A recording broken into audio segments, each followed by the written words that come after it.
You're listening to the Dibbly Dobbly Podcast. Remember to like, share, comment, subscribe, and click the bell to make sure you get the latest episodes of the podcast. Be sure to like and share our Facebook page and follow us on Twitter and on Instagram. Let's move on, Jehan, and talk about and discuss the white ball focus, ODIs versus T20s for Australia. Mainly, what format should Australia prioritise the most going forward in the years to come? And I suppose it's a dilemma that all cricketing countries have to answer, really, given the rise of T20 cricket and ODI's slow decline in recent years, sort of losing its sort of touch and veneer and relevance, and T20 cricket sort of taking over as the predominant white ball format, really.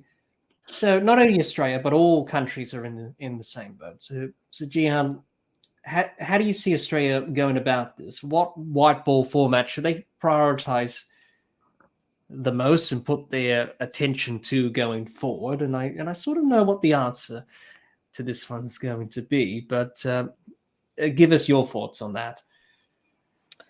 Yeah, so I think the international team should be focusing on ODI cricket over T20. And as I said earlier, I think they need to go back to trying to create that legacy of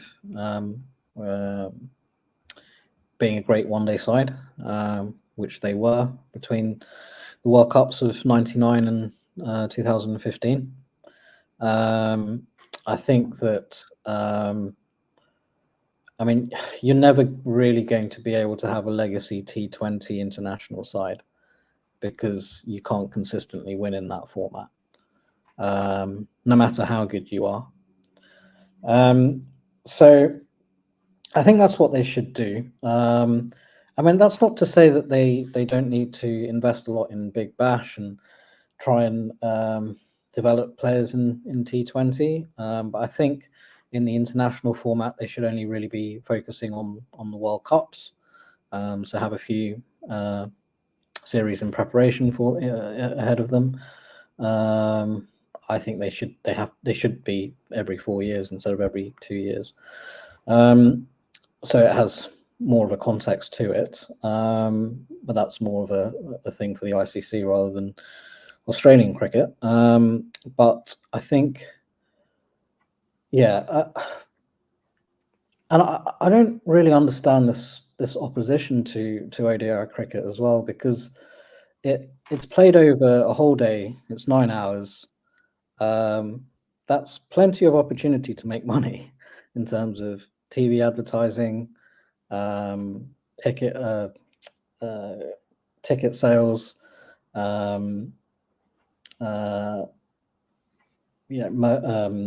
food and drink at the venues, etc.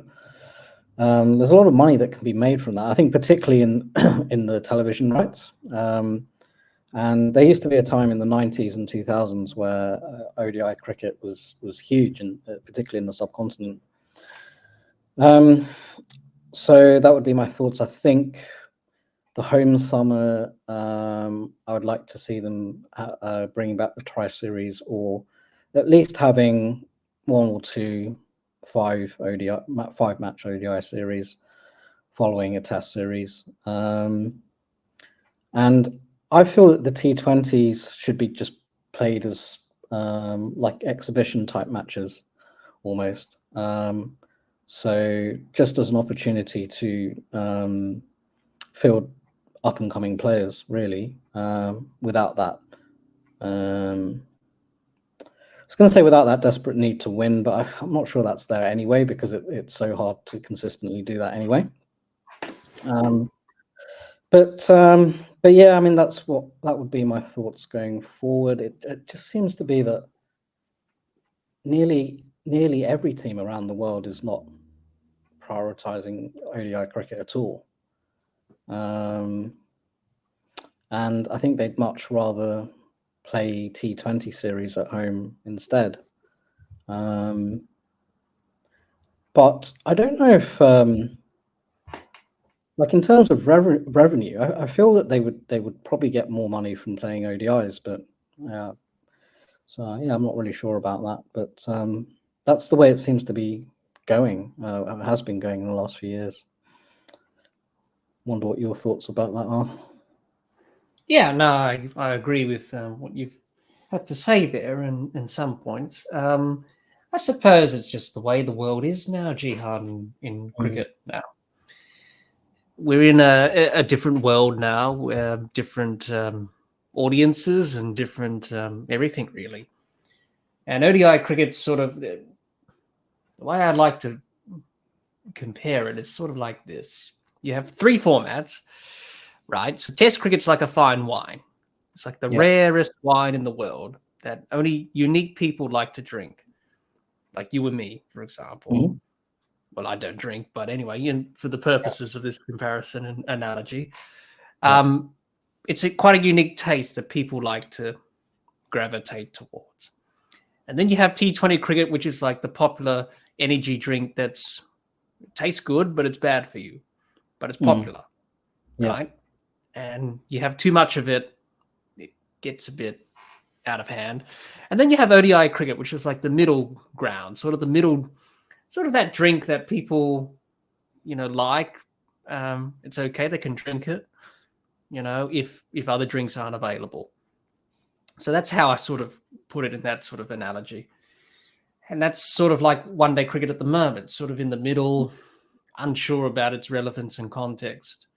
Yeah. Whereas with T20 cricket, it's definitely developed over the years, and especially over the last few years, but especially when the IPL came around, it's definitely taken off, and it's the way forward. It's much easier. You got to look at it this way. It's much easier for television. It's much easier for people, convenient, in a world that we're easily distracted and attention spans are low. You want to try and get as many people watching as possible, especially on TV. For a test match and an ODI, people tend to, well, let's just put it this way. If you're at a test match or an ODI, you're not going to watch every single ball, are you? You're going to be doing something else. Occasionally, you're going to watch the play and what's happening there. Whereas in T20 cricket, you're there for 120 balls, 3 hours. You're watching every ball because it's short, sharp, quick. So that's the battle that you have to overcome. I like one-day cricket. I like all forms of cricket because I'm cricket tragic. But, one-day cricket, people who love test cricket love one-day cricket rather than T20 cricket because of it's like a mini test match in a way, really. And it has that. When I watch an ODI on TV or at the ground, I can start watching or turn up to the ground thinking, I wonder who's going to score a match-winning 100 for their country to win the game for them. Which you just don't get in T20. Like that's rarely going to happen. No. And if it does happen, it's just one guy slogging for a few overs, like for 10 overs or so. Like we saw in the IPL this year on those flat tracks, and Travis Head going off the way he did for the Sunrisers. Yeah. One of my favorite innings growing up was I don't know if you remember this, but the opening game of the 2003 World Cup, which was in South Africa, West Indies against South Africa. And they got off to a horrendous start. Like Chris Gale got out in the first over. Wavell Hines got a shocking decision from one of the umpires. I can't remember who it was. And they were like, I don't know, 15 for 2 off 10 overs or something, just going nowhere. And then Lara comes in. I think he got dropped first ball by Callis at third slip, a difficult catch diving to the left. And then he just puts a partnership with, I think it was Chanderpaul. And they're slowly upping the run rate. It's going up to 3s. It's going up to 3.5s. And you're still thinking, okay, South Africa just way on top here, just in terms of the run rate. They've only taken 2 wickets. But then out of nowhere, he just clicks, hits Donald for 2 6s and just gets going, scores this great 100. They managed, and then Ramnesh Sarwan and I think Ricardo Powell managed to get them to 280. And and then they end up winning that game by 2 or 3 runs. And like Klusner almost wins them the game at the end, and then he gets out in the last over. I was 15 when that game happened. That was just sensational to watch. Like I can't think of any game like that in T20. No, not really. Oh, there've been some, excuse me, some games that have gone down the wire here and there, and super overs happen and that. But I understand what you're trying to say. So it's not quite the same as an ODI that goes over the course of a whole day. Like there was so many ebbs and flows and drama and things that happened during the whole day. Yeah, definitely. You don't quite get that in T20 because it's sort of a different form of cricket. But and you get a result at the end of the day as well. You don't have to wait 5 days. So I mean you do. That's true. So that's the sort of thing that ODI cricket has up against it, I suppose. And excuse me, with T20 cricket. But yeah, no, it's one of those questions that people are asking quite a lot about the future of one-day cricket and T20 cricket. But as I mentioned before, the world is changing in cricket, and people's preferences are changing as well. You could be a young fan that gets into cricket.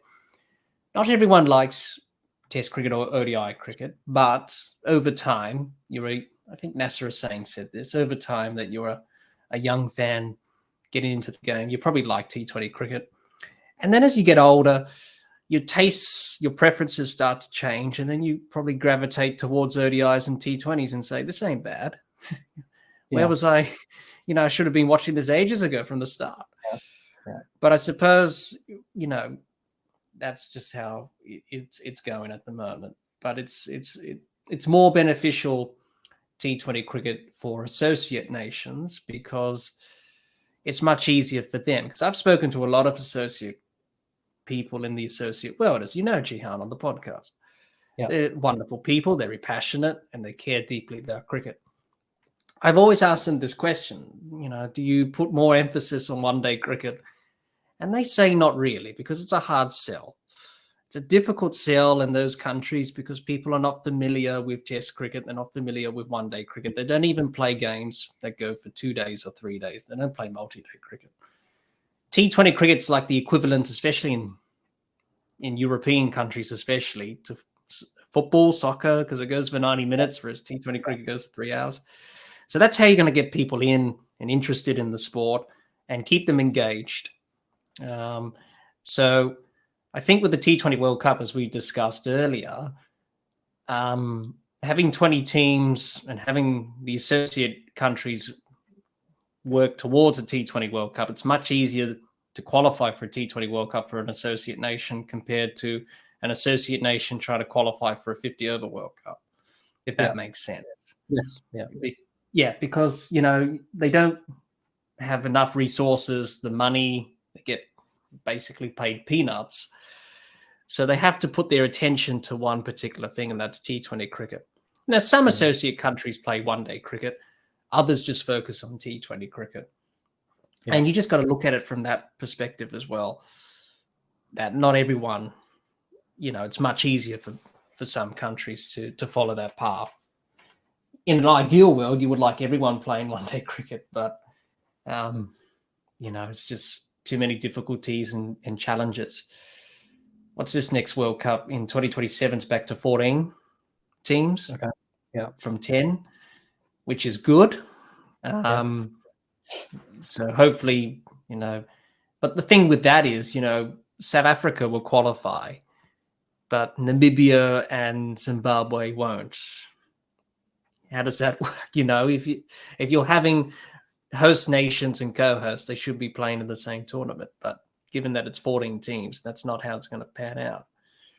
So that's not a good look. Okay. So 2 of the hosts aren't going to be playing in it? No. South Africa will, because they're the host nation. Yeah. And Zimbabwe and Namibia are co-hosts, but they have to go through qualification to get there. Right. When you think about it. So that's how it works. Right. So that's the thing, really. So because that's why everyone's putting all their attention to T20 cricket, the Olympics, obviously, and T20 World Cup expansion.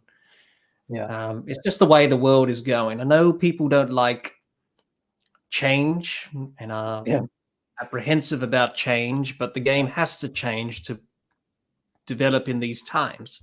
We can't be stuck in the past. The past has already happened. Yeah, of course, the past is great. Many great things have happened in the past in cricket, Test cricket and ODIs. You go back and say, "Hey, that was a great time." Yeah. But obviously, it's now 2024. Times have changed. I think we can still coincide with all three formats if we try different things to make it work. I think the problem is that you need to add context and relevance to certain for T20s and ODIs. Let's be honest, if you have context behind something, then it's worthwhile doing it, really. A lot of people say you don't need context in Test cricket because it already has that. But when you think about it, really, compare that to ODIs and T20s, you've got to have something, behind it to make you want to focus more on that, if that makes sense. Yeah. Right. So the ICC had the ODI Super League, which they got rid of. Sort of like the World Test Championship in a way. You play 3 home series and 3 away series, but you don't play everyone. You play certain teams out of 13 or something like that, the top. Right. So teams plus the host nation qualify. They did that for the last did they do that for the last World Cup? I think they did. And they've got rid of it now. Whereas in T20 cricket, you don't have that sort of system. You just rely on qualifiers and for the associate countries, qualifiers, and then rankings and where you finished in the previous tournament. Right.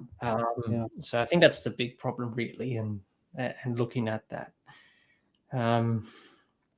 But cricket, has to sort of adapt to the times as well. We just can't, change has to happen in order for progress to happen. And that's the way I look at it. Things just have to adapt and change over time. And I know there's quite a big opposition to T20 cricket, which is fair enough because people have said it's a detriment to the game and it's caused many problems than good, which some people have said. But you've got to look at it from different sides of the coin. As I just mentioned with associate cricket and getting people into the game at all levels. And, one day cricket, when it came in, that's the thing. Because one day cricket became popular, Jehan, is because back in the day when you just had Test cricket, it was something different, right?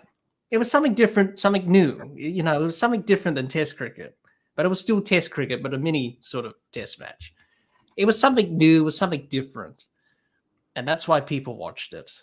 And then over the years, you sort of get sort of tired with it. It becomes a bit boring or, has lost its appeal. And then when T20 cricket came in the early 2000s, it made people interested. It was like, oh, this is something different. 20 overs. What's this all about? Super overs and all this stuff and that. So, and, that's 20 odd years now, isn't it? Since T20 cricket came in. Yeah. And, has it lost its appeal? It's probably only getting stronger and stronger because of the IPL and these T20 franchise leagues around the world. Excuse me. But all countries, as long as you have a World Cup sort of there, then countries will definitely look to invest and put the time into, building towards a World Cup and trying to win it. So as long as you have a World Cup or something, I think ODI cricket will still be here. T20 cricket, you have a tournament every 2 years, which sort of devalues the purpose of a T20 World Cup or a World Cup in general because, it's every 2 years, isn't it? It's sort of like meant to be a build, isn't it? You're meant to work towards it for 4 years. like you do in a 50 over sort of thing. So the way I see it is basically we just have to accept that the times are changing.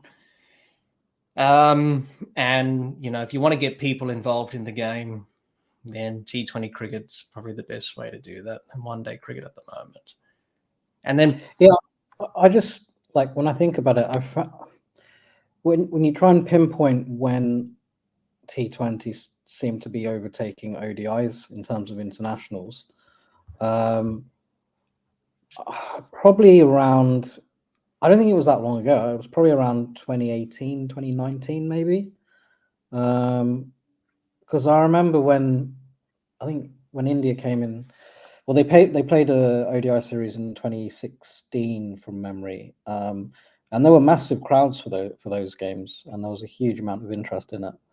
And then as the seasons have gone on, we've just been playing more and more T20s and less ODIs. And not only that, but there's less people turning up to the ODIs as well. So people are losing interest in them. Yeah. And it's much easier for countries to organize a T20 series. Yeah. Because it's short, sharp, and quick. You can play 5 T20s a couple of days apart, maybe 3 days in between for some games to give them a bit of a break. Yeah. Whereas with ODI cricket, you can't really do that, can you?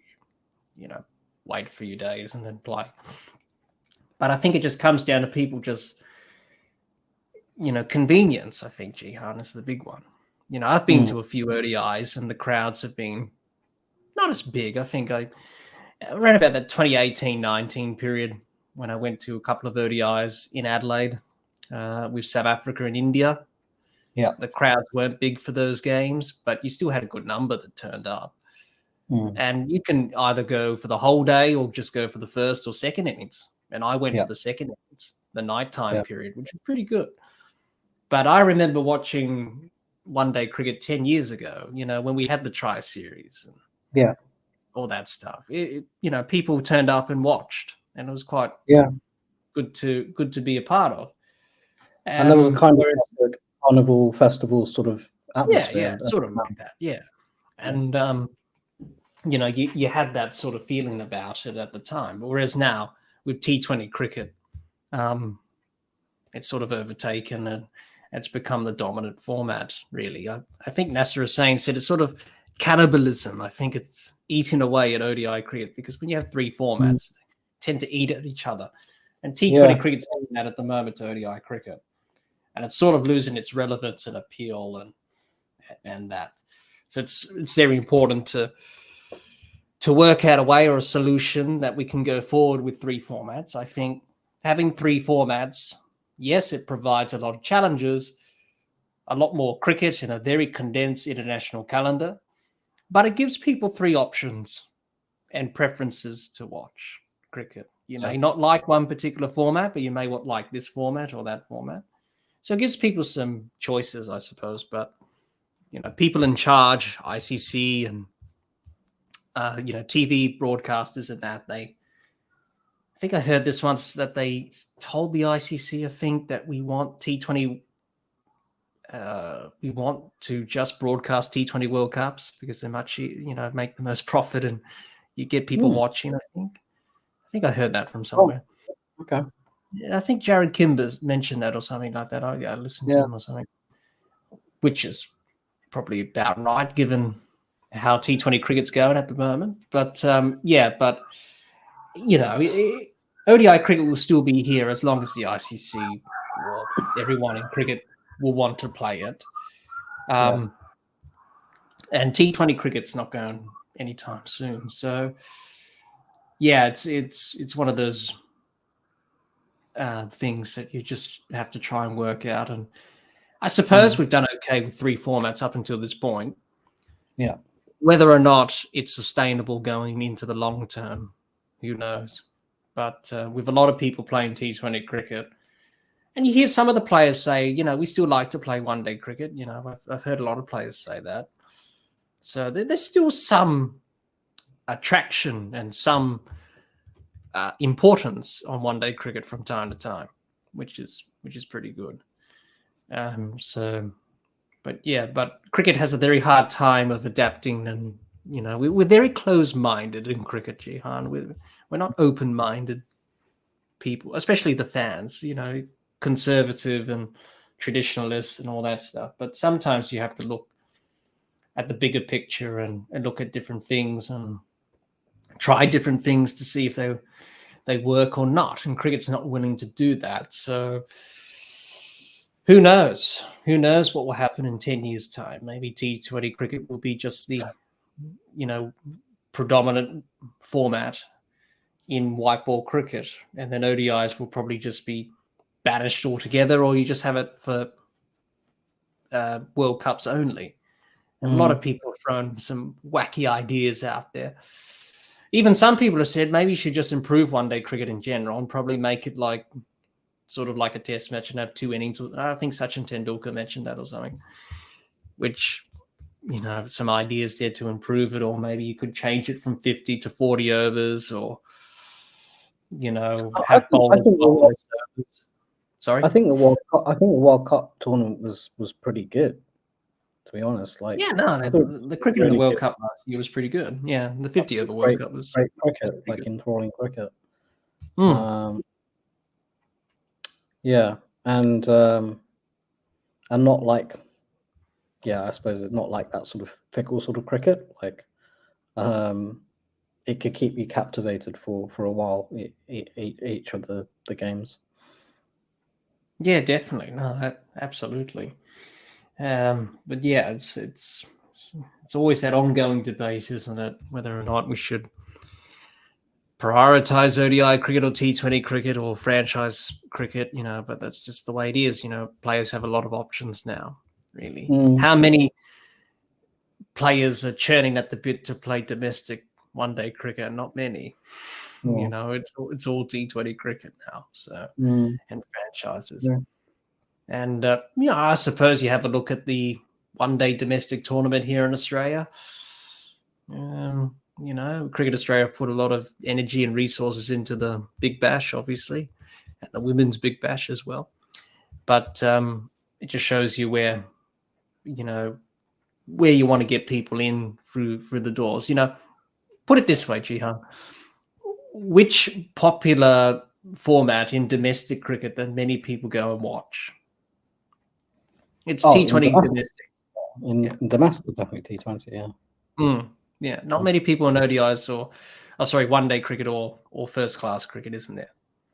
So that's where you're going to put your money and effort and resources in too. And that's the case in all countries, really. So, yeah, it is interesting going forward and seeing how, you know, cricket navigates through these challenges and either one-day cricket or T20 cricket. You know, I remember, you know, coming home from school, watching the back half of the first innings and then watching the second innings. You know, that's the beauty of one-day cricket, you know. And I always earned for that. Every time I was at school, I was like, damn, the one-day is on. I'm not going to miss it. So come home from school, you watch the back end of the first innings, and then you watch the second innings up until the end of the day, up until the late at night. And that's sort of the nostalgia and sort of the memories that people have of watching one-day cricket over the years. Well, certainly I do. Growing up in England, for me, it would be setting the alarm for 3:30 in the morning, watching that first innings, and then if it was a school day, then I'd have to get ready in the interval, the break between innings, and then I'd get to watch like maybe the first 10 to 15. I think it was the first 10 overs before I'd have to leave for school, and then I'd turn up at school quite sleep deprived. And if that was a weekend, then you'd watch it straight through, and it would finish at like 11, 12 midday, something like that. And then you could have a nice afternoon nap once the game was over. Yeah, no, definitely. No, that's definitely definitely what I remember from growing up and watching, you know, cricket, especially when I was going to school in those, you know, late 2000s sort of period, you know, and just, you know, watching ODI cricket, and it was great. But it's sad that it's sort of declining in the way it is, really. But yeah, and it would be the middle of winter for us, so it would be cold most of the time, and so we'd all be like rugged up on the sofa bed in front of the TV watching the first innings, and then as the morning went on, have some breakfast and watch the rest of the game. I remember I have really good memory of the VB series second final, England Australia at the MCG, where it was quite a close game. Like England were just chasing 220 or something. They were doing pretty well, and then Brett Lee comes on at the death, starts getting some reverse swing, and he wins them. He gets 5 wickets, wins them the game by like 2 or 3 runs in the last over. James Anderson was the last one to get out. He walked out of the crease. He got stumped. He got run out, I suppose. He walked out the crease, and Gilly threw it at the. This wasn't 2002-3, was it? Yes, it was 2002. Yes, yeah, I thought so. Yeah. January 2003, probably. And I just remember that whole crowd at the MCG as he was running into bowl. Like, I don't know how many people were there, but it was huge. And they were all like banging on the boards and was making like a huge noise. And you could hear that like through the microphones on watching it on TV. And it just looked like an amazing atmosphere. And I was only, I was 14 or 15 at the time. And that's when I was thinking, I need to be in Australia watching this live at the game. Yeah, especially in those early days, one-day cricket was pretty good in popularity, and because that was the only format around, really. You didn't have T20 cricket in those days. No. Right. But it's just it's people who are genuine cricket fans would understand. If you love Test cricket, then you would love ODI cricket. Yeah, because you appreciate, the game and the format, and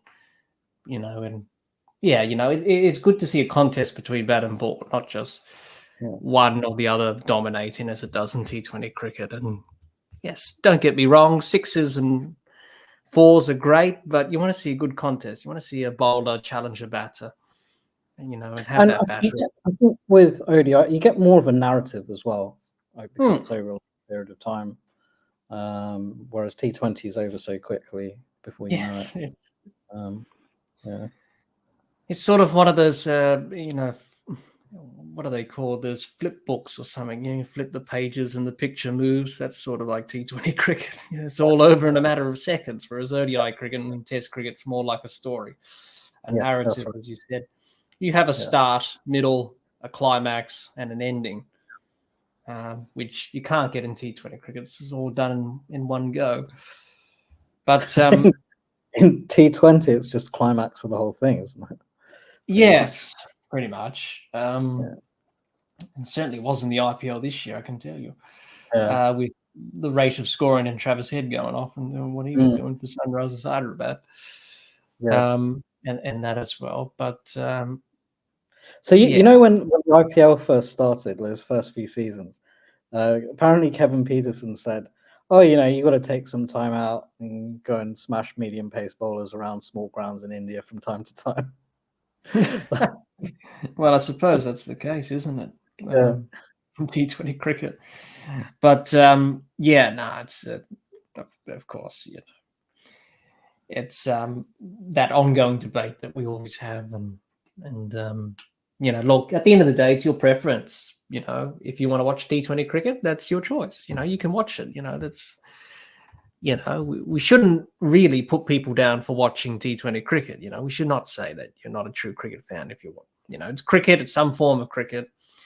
If you like it, that's great. And a lot of people I've spoken to, especially in many countries, get into T20 cricket. They just see it and watch it, and they get introduced to it. And then you gravitate towards ODIs and T20s eventually. Test cricket, eventually, when your tastes and preferences change over time. But it is a good format. If we can work out a few things with it, maybe can coincide with T20 cricket, but we don't know what's going to happen in the years to come in terms of that.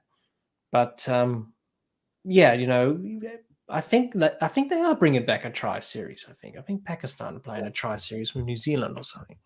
I think that was in the Future Tours program or something like that. Yeah, well, that would be good. We'll be able to gauge what the popularity is when it happens.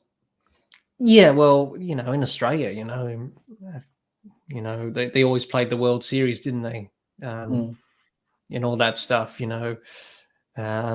tournaments and that, over the years for one-day cricket, and then obviously the tri-series. And I think the last tri-series in Australia was 2014-15, and that was Australia, India, and England for the World Cup here in Australia. So that was the last tri-series. But I always look forward to watching the tri-series as well, especially in those years towards the end of the 2000s for me. That sort of 2012-13 period when India and Sri Lanka played in the tri-series with Australia, and obviously the one with England and India as well.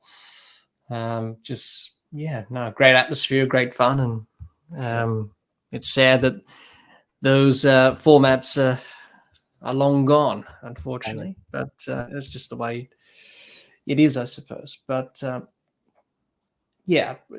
going back to what we discussed earlier, is that if you have relevance and context behind something, and if you have a World Cup, then your priority should lie there. So it's just trying to get that balance right, really, now. Well, that's the difficult thing, because you have 3 formats, and where do you prioritize your attention and focus? A lot of people say you should do it for Test cricket because that's the pinnacle and that's the main format of the sport. But you have ODIs and T20s as well, and it's trying to prioritize those and try and work towards a World Cup and try to win that. So that's the delicate balance that we have in the game, and the challenges there, and obviously trying to work around that. So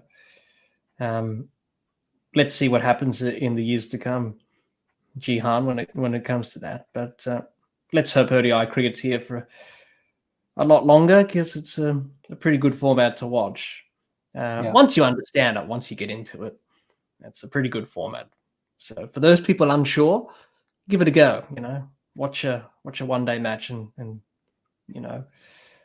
see if you may like it or not. So it'll be interesting to see what Australia do in the years to come when it comes to prioritizing ODIs and T20s going forward. And I suppose it's the same for all countries as well.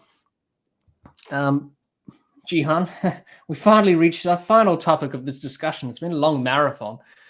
How long have we been going for? Geez, we've been going for 4 hours. So it's going to be a multi-part series for sure. So we've finally gotten towards the end. I do apologize if me and Jehan seem a little bit tired and jaded and fatigued. It's been a long marathon, so cut us some slack. To go. Yes, we're getting towards the end. So for our final topic, let's talk about some of the goals for Australia for the next few years, Jehan, in terms of upcoming goals and things that Australia would like to tick off on the list. And Australia have a lot of cricket coming up in the next year or so. They've got a Champions Trophy next year in Pakistan. They've got the Test series again. What month is that? The Champions Trophy? I think it's in February. I think the Champions Trophy, or March. One of the two. Yeah. So Australia have got that next year. They're going to go Sri Lanka for a Test series. That could be pivotal in terms of the World Test Championship if they make the final or not. So that's a big series in Sri Lanka. They would like to win a series in Sri Lanka. They haven't done that for a while. Then you've got a World Test Championship final at Lords potentially in 2025. Australia then go to the West Indies for a Test series. That's going to be in the Caribbean. That should be good. Australia haven't been there for a while. And then you've got the Ashes later on next year. And then you've got the T20 World Cup in 2026. And then you've got the World Cup in 2027, which are quite a long way off there. But Jehan, do you think Australia will be able to tick off some of the goals in the next few years that they have lined up? that we've just mentioned there, or some other goals that they may have? Yeah, so from that list, I think they should be looking and targeting the Champions Trophy, because that's pretty close. You were saying, was it early next year at some point? Early next year. Yeah. And then I think that they should win the Test Series in the Caribbean. So unless there's a horrendous disaster, I don't see that happening. Now, Sri Lanka is an interesting one, because when they went there last time, they started off the series so well, and then it all went pear-shaped in the middle of the second test. So I think it's another good opportunity to win the series there, which they last did in 2011. It's not going to be easy. Sri Lanka will throw some dust bowls at them. Well, look what they've done to New Zealand recently. Yeah. And that was pretty dominant performances by them, Sri Lanka. So that can backfire as well. It backfired for them in that first test last time, and same thing in when they won in 2011. So yeah, I think if Australia play well, they should be able to win that series. They have the spinners now. I think the batting's slightly better against spin. Has become better against spin in recent times, particularly Travis Head. Marnus Labuschagne's improving all the time. Usman Khawaja has improved dramatically. He has. Yeah. He played pretty well on the India tour last time. Yeah, so I think that's a series they should be targeting. What else did you have on that list? The World Test Championship final. Yep. So I guess if they so they need to beat India first, obviously. If they win that series in Sri Lanka, then they should be getting into the WTC final. So that would be definitely be a goal. Then was it the Ashes after that? No, that was the Test series against the West Indies, which is on the list after the World Test Championship final. Yeah, they should win that. And then there's the Ashes to round off the year. They have a few limited over series against other countries there, but I just thought, well, for the purposes of this, we just cover the main series. So beating India at home, Sri Lanka, West Indies away, WTC final. Then win the Ashes as opposed to drawing them, but they should do that at home. Then T20 World Cup, sure, they can have a go at that. If they get into the semi-final, I'll be pretty happy about that. And then what's coming up after that? The T20, the World Cup, is it? And then you have the World Cup in 2027. Which is towards the end of the decade. Yeah. So look, I think that the main goals are going to be look at the Champions Trophy to begin with, beat India at home, Sri Lanka away, WTC, and then the main World Cup, the ODI World Cup, and then the Ashes, obviously. But I think they should win the Ashes at home. When are they playing? When's the next away Ashes series? That would be 2027, wouldn't it? So that would be after the World Cup. Yeah. So I think it's about time that they won the series in England. They've come so close in the last two series, but they're just not able to get across the line. They need to prepare a squad to be able to go over there and do well. Notice that Marnus is playing. Labuschagne has been playing a lot of county cricket recently, so that can only be a good thing. Probably Smith would have retired by then, but so they need to have a good batting lineup and just work on all the same mistakes they make over and over again when they're over there. So I don't think England will still be playing baseball by then. I think that phase would have gone away. But they still need to work on things like trying to get the tail out, not collapsing when overheads come in, not losing cheap wickets to Mo and Ali, silly things like that. They need to work on all those unforced errors, shall we say. So I think that should be, in the next few years, that should be the biggest goal for them. The World Cup and the away Ashes. And then I suppose winning away in India is a little bit further off. I think a lot of work has to go into trying to achieve that. And if it's so far away, then they've probably got a lot of time to start thinking about that and start preparing the squad for it. With the Ashes cycles, it used to be the case that when they lose in England, they'd only have to wait less than 18 months to get the Ashes back. But now, I don't know if you've noticed, but the cycles have switched. So now, when they come from England, they have to wait 2.5 years until the next Ashes series, which is a bit annoying. Yes, I have noticed that it has changed a little bit, hasn't it?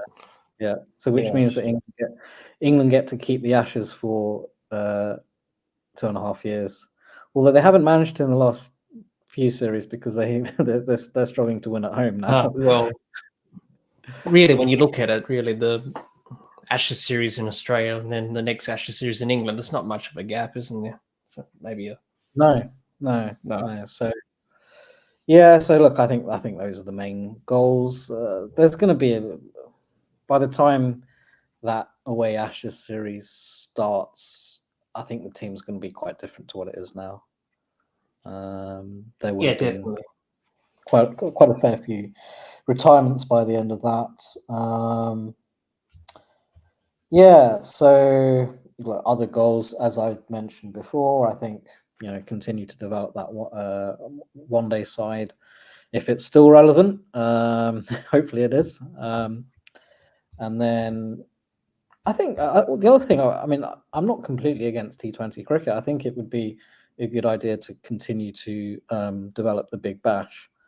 In terms of financial development, how much the players are getting paid, things like television rights.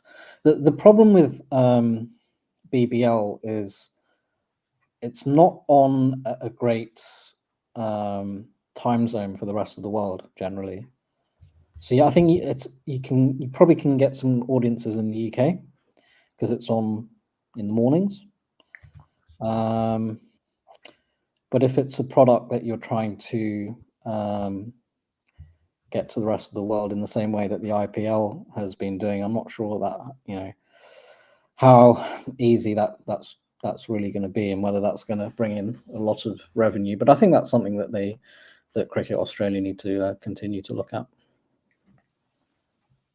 Yeah, definitely, absolutely, and there are a lot of goals for Australia in the next few years, and looking to tick off and work towards, and hopefully they can do that in the years to come. Certainly provides that motivation to work hard and get better, and hopefully stay at the top, which Australian cricket has done for a lot of years. So. We shall wait and see whether or not those goals will be achieved or not. Only time will tell if that happens or not.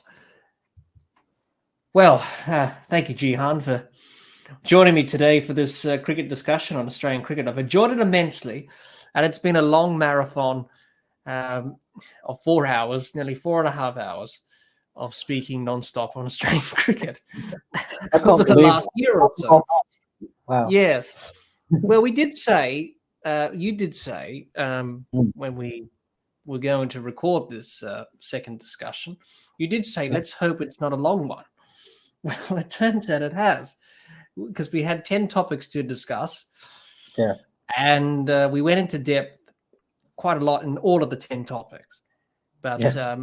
It was worthwhile, and I've enjoyed it immensely. And I hope if all of you listening or watching have made it this far, then thank you for sticking with us, because I know I did say at the start it was going to be a marathon, and it's certainly been the case. But I thoroughly enjoyed it, as always, Jehan, whenever I talk cricket with you, whether it be on the live streams or talking in an episode like this. Before we go, remember to like, share, comment, subscribe, and click the bell to make sure you get the latest episodes of the podcast. Be sure to like and share our Facebook page and follow us on Twitter and on Instagram. Also, the podcast is available on Anchor, Spotify, and on Apple Podcasts. Also, a reminder for those who haven't heard yet that me and Jehan did an episode on Australian cricket last year, around about this time last year. So if you haven't watched that, please do. That's available on the YouTube channel, on the Dibbly Dobbly Podcast. Make sure you go and search it up and watch the chat we did on Australian cricket from last year that I did with Jehan. Go and watch that before you come over and watch this second discussion that we had on Australian cricket this year. But make sure you go check that out and check out what we had to say on Australian cricket from last year, which was pretty good. We talked a lot about a lot of things in that episode, from great Australian cricket teams and players, Australia's failures overseas, transition phase with the Australian Test team and ODI and T20 team, Australia's chances in the World Cup last year and the T20 World Cup this year, Test cricket in Australia, domestic cricket in Australia, and the future of Australian cricket. So those are some of the topics we spoke last year in our chat last year on Australian cricket. And make sure you check that out before you turn over and listen to this one, this long marathon of 4.5 hours, which has been great to do. But once again, thank you, Jehan, for joining me today for today's cricket discussion on Australian cricket. I hope all of you watching or listening to this cricket discussion with Jehan and I enjoyed hearing our thoughts on Australian cricket over the last year or so. Until next time, keep safe and bye for now.